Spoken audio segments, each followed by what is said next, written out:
Say, let me tell you something. Weakness interrupts destiny. Weakness interrupts destiny manifestations. Weakness interrupts destiny flow. Weakness interrupts destiny arrival. Weakness. Many will never achieve the things of God until they come out or they break forth of their weaknesses. This evening, I want you to challenge yourself. After hearing this message, you tell yourself that God punish the devil and punish anything that has to do with weakness in my life. God has said your children shall become like this. You're like, as for me, nah, my family, nobody achieved these things. So my children, no. You see, let me tell you something. The Bible says that Jesus is the author and finisher of our faith. The more you look up to Jesus, the more should give you hope that your weakness has been consumed. The more you look up to Jesus, the more you should come to the realization that you are gradually becoming the plan of God on earth. Many will not achieve their destiny. Many will not achieve the assignment on earth. It doesn't matter of the prophetic word that has been prophesied onto your life. The moment or the more you become focused on the weakness, the more you bring denial, delay to your prophetic word. The problem is not your prophetic word. The problem is that your focus is on your weakness. Many people are so much focused on their weakness or their inabilities. You see, you have to understand that the throne of God, which is also called the throne of grace, according to Hebrews chapter 4 verse 16, that throne of grace, one of the mandates of the throne of grace is to overcome and to equip and to break out, to bring forth, is to consume and even to empower or even to help people who have certain weakness in their life. The moment you enter into the throne room of God, the throne of grace, can I tell you something? Your weakness is consumed. Your weakness is consumed. Anytime that you have the consciousness that I need God, I need this grace, and you enter by the mercies of God to take, he said, Hebrews chapter 4 verse 16, he said, let us therefore come boldly unto the throne of grace, that we may obtain mercy and find grace to help in time of need. I want to give me either TPT or any of this thing. There is something at the last. Give me TPT or Amplified Classic. TPT. Now, good. He said, so now we come freely and boldly to where love is enthroned. Shall love is enthroned? Love is enthroned. So the throne room of God, that is the throne of grace, is also a throne of love. And guess what? He said to receive mercies, keys, and discover the grace we urgently need to strengthen us in our time of weakness. So any time that you enter into the throne of grace, there's whatever thing that has become a thorn in your flesh, all of a sudden disappear. Now guess what? When you enter into these realms of God, whatever thing that is contending against your assignment, which is your weakness, is being contended against, is being consumed against. Now, when we talk about weakness, what are we talking about? Are we talking about lust? Maybe lust can also be your weakness, but weakness is beyond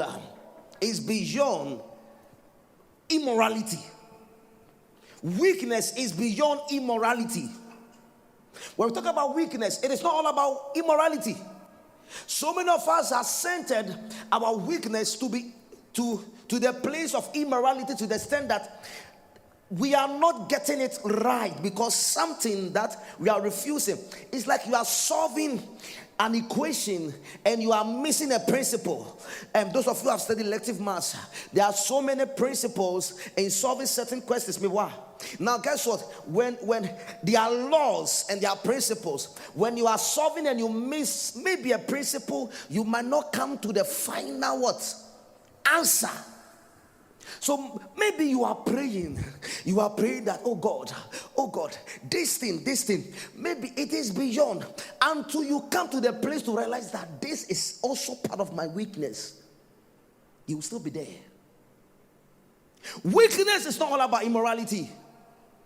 So therefore it is weakness. Weakness is not about sex. Weakness is all about food. It's also part of the weaknesses.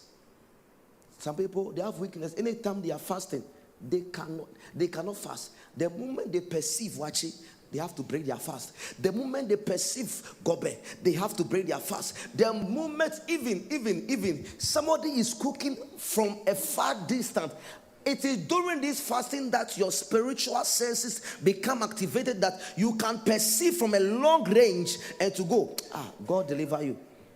God deliver you. Hey, there are people, see, it's serious.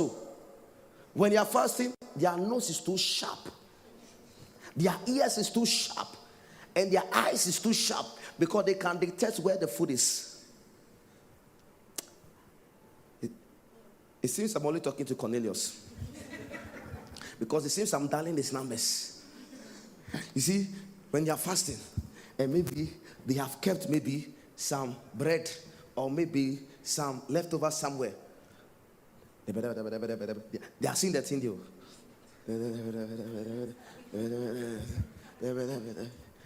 Then all of a sudden, the tempo, the heat of the prayer is reducing.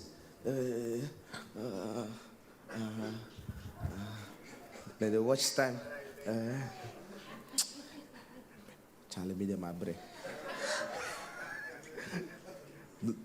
All of a sudden, you'll be breaking the bread. It's a serious matter. Hey, when they are fasting, and when the time comes for them to break, oh my God. It's like they forget to pray. They forget that they have to pray before they break. They are praying, they are looking at time. You see how Cornelius lost work? He's going out to buy something. Maybe some indomie, maybe some. He said he has to break. He has forgotten that he has to take it slowly. Shout is a weakness. You see that there is something that fights against destiny arrival. Destiny arrival. There's something that fights against destiny manifestation. There is something that fights against the plan of God concerning your life. God wants to do something, but your focus is not on what God wants to do. Your focus is what has become a thorn in your flesh. The Bible says, the Lord told Jeremiah, you are a prophet ordained for nations. Ordained for nations. I made you a prophet in your mother's womb. I made you a doctor in your mother's womb. I made you a nurse in your mother's womb. I made you a businessman in your mother's womb. In fact, whatever thing that you are supposed to become has been predestined, has been already planned. You don't need to struggle. I have said it shall be well with you. But Jeremiah says, I'm a boy. I'm a child. I cannot speak.